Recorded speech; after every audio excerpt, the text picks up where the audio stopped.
Babe, selamat datang kembali di vlog gue. Apa kabar semuanya? Semoga sehat-sehat selalu ya, dimanapun kalian berada. Untuk video kali ini datang dari Madrid, Spanyol. Satu peristiwa aneh pernah terjadi di Vallecas, Madrid, Spanyol. Tragedi, ketakutan, dan kebingungan yang mencengkram sebuah keluarga dari Gutierrez Lazaro selama bertahun-tahun. Kisah ini telah menjadi mitos modern yang bahkan sudah sampai diangkat ke layar lebar yang kemudian menuai sukses besar baik di Spanyol maupun di negara lainnya. Film ini berjudul Veronica yang diputar pada tahun 2017.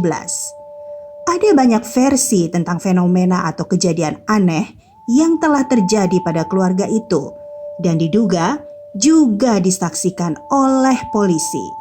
Kejadian ini kemudian menjadi salah satu misteri di Spanyol yang paling kontroversial. Penasaran dengan ceritanya? Yuk kita langsung simak saja. Cerita berawal di bulan Maret tahun 1990. Seperti hari biasanya, seorang gadis remaja berusia 16 tahun pergi ke sekolah. Ia bernama Maria Estefania Gutierrez Lazaro. Ia adalah anak ketiga dari 6 bersaudara. Estefania bersekolah di Colegio Público Aragon Vallecas yang berjarak hanya beberapa menit saja dari rumahnya yang terletak di Louis Marin Street di daerah Palomera Sureste. Sama seperti gadis remaja seusianya, Estefania memiliki kegelisahan, memiliki cinta dan ilusinya sendiri. Hari itu, seperti biasa, ia akan bertemu dengan teman-teman sekelasnya dan juga dengan guru yang ia anggap membosankan. Estefania akan mencatat pelajarannya dengan rasa malas sambil menunggu bel pulang berbunyi. Namun, permintaan dari salah satu temannya hari itu akan mengubah tidak hanya rutinitasnya, tetapi juga seluruh hidupnya. Karena ada seorang guru yang tidak hadir, Estefania lalu diajak oleh kedua temannya berkumpul di kamar mandi untuk memainkan permainan yang tampaknya kekanak-kanakan, tetapi banyak membangkitkan ketakutan bagi banyak orang. Sebuah permainan yang bagi orang lain tidak layak untuk dimainkan. Permainan itu adalah papan Ouija yang dipercaya dapat memanggil arwah atau roh dari orang yang telah meninggal dunia. Estefania rupanya telah sering memainkan Ouija sebelumnya, baik dilakukan sendiri maupun bersama beberapa teman. Kali ini, demi salah satu temannya yang baru saja kehilangan pacarnya, mereka memainkan Ouija untuk memastikan kalau arwah sang kekasih baik-baik saja. Tanpa menunda lebih lanjut, ketiga sahabat itu duduk di sekitar papan Ouija yang diukir dengan angka dan huruf alfabet. Kemudian meletakkan jari telunjuk mereka di atas gelas yang mereka gunakan sebagai alat mediasi dan segera memulai permainannya. Mereka memejamkan mata, berkonsentrasi, serta siap mengajukan pertanyaan saat gelas tersebut mulai bergerak.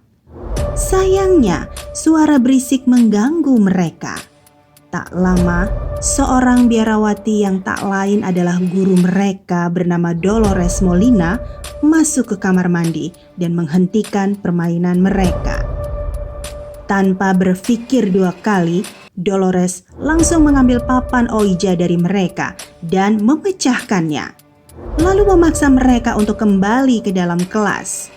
Namun, siapa yang menyangka sesuatu yang tidak biasa telah terjadi. Gelas yang dimainkan tadi telah dipenuhi oleh asap aneh yang menyebar menjadi beberapa bagian.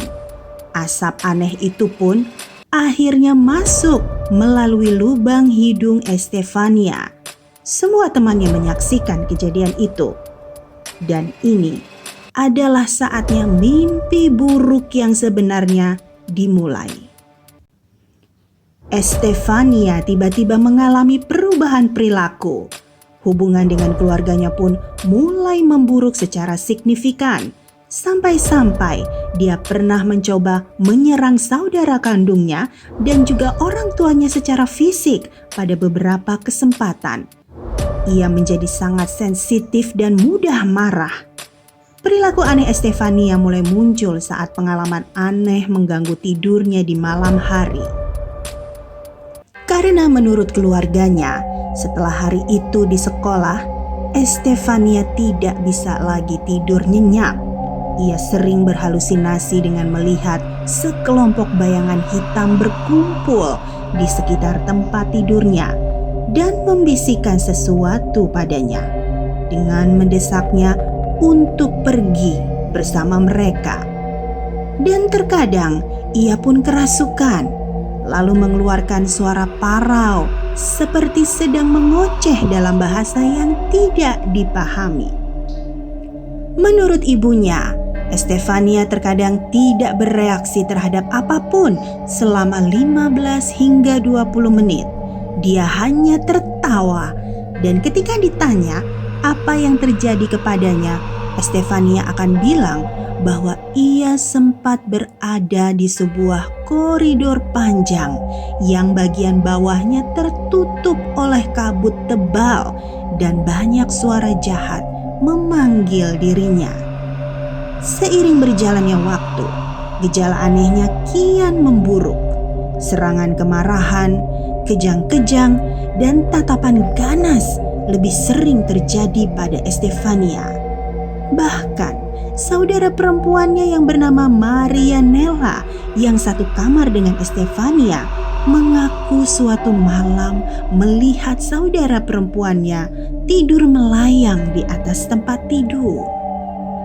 Tidak sampai di situ, anggota keluarga lainnya pun juga menyaksikan kejadian aneh di dalam rumah mereka, seperti pintu kamar mandi yang membuka dan tutup sendiri, serta sebuah setrika yang bisa menyala secara otomatis. Mereka khawatir tentang putri mereka, Estefania. Akhirnya, orang tuanya membawa Estefania ke beberapa spesialis yang berbeda untuk mencari penyembuhan. Namun, tidak ada yang bisa memberikan mereka diagnosis yang jelas atau pengobatan yang efektif. Ada seorang dokter berspekulasi bahwa Estefania menderita epilepsi. Dia bahkan diberi resep obat untuk mengobatinya. Namun itu juga tidak berpengaruh. Estefania bukan menderita epilepsi. Hingga suatu hari, Estefania mengajukan permintaan yang sangat tidak masuk akal. Ia meminta ibunya agar tidak memberitahu keluarganya mengenai kematian yang akan segera terjadi padanya. Dan ibunya harus memasang sebuah foto di peti matinya nanti, di mana Estefania akan muncul. Sampai pada suatu malam di bulan Juli tahun 1991, Estefania mengalami kejang yang sangat hebat. Saat itu terjadi, ia mencoba untuk menyerang saudara perempuannya Marianella. Namun saudarinya berhasil mengelak hingga Estefania jatuh ke tanah. Di tengah kejang-kejang hebat tersebut, tatapan mata Estefania kosong. Dia kehilangan kesadaran. Estefania mengatakan ia tidak mengingat apapun saat dia tersadar. Setelah semua kembali tenang, sore itu Estefania bertemu dengan Pablo kekasihnya untuk berjalan-jalan sejenak. Tidak berlama-lama, Estefania pulang lebih awal, lalu makan malam dan tidur lebih awal juga. Namun itu adalah ketenangan terakhir sebelum tragedi sebenarnya akan terjadi. Pada malam selanjutnya, Estefania mengalami serangan yang lebih parah dari malam sebelumnya. Saat itu, dia tidak sadarkan diri di tempat tidurnya. Selama setengah jam Estefania menahan kepalanya dengan kedua tangannya dan mengeluarkan busa melalui mulutnya. Ia kemudian dilarikan ke rumah sakit Gregorio Maranon pada pukul 11 malam. Estefania sudah dalam keadaan koma saat menuju rumah sakit. 3 jam kemudian, tepatnya pukul 2 pagi, Estefania dinyatakan meninggal dunia dikarenakan menderita asfiksia paru yang disebabkan oleh kejang-kejang.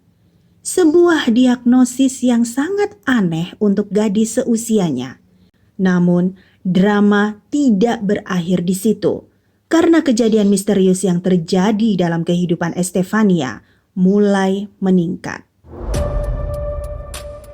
Bahkan, menurut kakak laki-lakinya yang bernama Ricardo, sebelum kematiannya, Estefania memberitahukan keluarganya bahwa dia akan memperingatkan mereka ketika Estefania sudah berada di dunia lain dengan cara mengetuk pintu.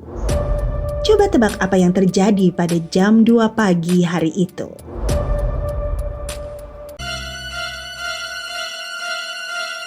Pada awalnya, kejadian aneh itu tidak terlalu ganas, namun lambat laun menjadi mulai mengkhawatirkan, seperti adanya beberapa pintu terbuka dan tertutup sendiri, serta beberapa gelas pecah dengan sendirinya.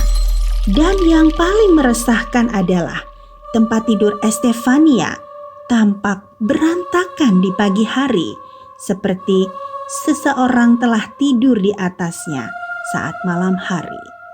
Situasi pun mulai menjadi serius ketika ibu dari Estefania merasakan hal yang aneh di malam hari, yaitu saat ia merasa ada sebuah tangan tengah membelainya.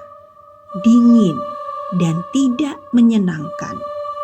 Ia bahkan sering mendengar suara berbisik yang memanggilnya, "Ibu." Suara itu sepertinya berasal dari kamar mandi yang bersebelahan dengan kamar Estefania. Tempat yang sama waktu Estefania menerima panggilan-panggilan aneh dulunya. Akhirnya, mereka memutuskan untuk mengunci kamar mandi itu. Jika terpaksa, keluarga itu bahkan tidak berani pergi ke kamar mandi sendirian. Mereka harus ditemani oleh anggota keluarga lain setiap kali mereka ingin menggunakannya. Suatu malam, kedua saudari Estefania melihat makhluk yang tidak berwajah. Sejenis bayangan gelap runcing merangkak di lantai kamar mereka dan melemparkan ke udara mainan yang ada di depannya. Sambil menahan takut, mereka mencoba menyalakan lampu kecil untuk menakut-nakuti makhluk itu. Tetapi kemudian lampu itu justru bergerak keras, dan saat lampu berhasil dinyalakan, bayangan itu pun menghilang. Kejadian aneh itu mencapai puncaknya pada tanggal 19 November tahun 1992. Keluarga Estefania sudah tidak tahan lagi. Jika paranormal dianggap tidak bisa memecahkan apapun, maka sudah waktunya untuk meminta bantuan dari yang lainnya. Malam itu, pada pukul 2 pagi, ayah Estefania menelepon petugas untuk meminta pertolongan karena situasi di rumah yang sudah tidak terkendali. Dia buru-buru mengatakan bahwa sejak salah satu putrinya meninggal, sesuatu telah mengganggu rutinitas keluarganya. Dia buru-buru mengatakan bahwa sejak salah satu putrinya meninggal, sesuatu telah mengganggu rutinitas keluarganya. Dia menggambarkan bagaimana salib di rumahnya terbalik dengan sendirinya dan muncul 3 tanda cakar pada lukisan tanpa penjelasan apapun.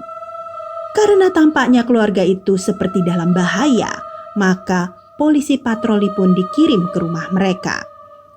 Dan selama inspeksi dilakukan, polisi juga dihadapkan pada kejadian-kejadian aneh. Kejadian aneh itu terus terjadi bahkan setelah intervensi polisi. Ada sebuah peristiwa lain yang terjadi di tahun 1993 yang membuat kasus Valekas menjadi terkenal. Hari itu, foto Estefania terbakar dengan cara yang sangat khusus. Ibunya menemukan bingkai foto itu tergeletak telungkup di atas lantai. Dan ketika dia membaliknya, ia melihat hanya kertas foto yang hangus terbakar. Sebaliknya, baik bingkai maupun kaca pelindungnya tidak rusak. Begitu pula lantai dan benda-benda di sekitarnya. Untungnya kejadian-kejadian aneh itu pun memudar. Kedua orang tua Estefania menyatakan dalam sebuah wawancara dalam program Misterius en la Intimidad di tahun 1996 bahwa fenomena tersebut telah mereda secara signifikan. Mereka bahkan dapat menggunakan kembali kamar mandi yang sempat mereka kunci. Mereka semua menghadapinya bersama-sama. Ternyata kekuatan ikatan keluarga membantu mereka dalam mengatasi mimpi buruk itu. Keluarga itu pun akhirnya pindah ke rumah lain dan mengubah pengalaman itu menjadi topik tabu yang mereka simpan sendiri. Demikian vlog kali ini, Beb. Terima kasih banyak untuk kalian yang telah menonton sampai akhir. Semoga video horor barusan dapat menghibur kalian semua. Terus dukung channel ini dengan klik like-nya, kemudian komen-komen, di-share yang banyak, dan jangan lupa untuk klik tombol subscribe-nya ya untuk yang belum subscribe. Sampai ketemu lagi di vlog berikutnya. Bye now.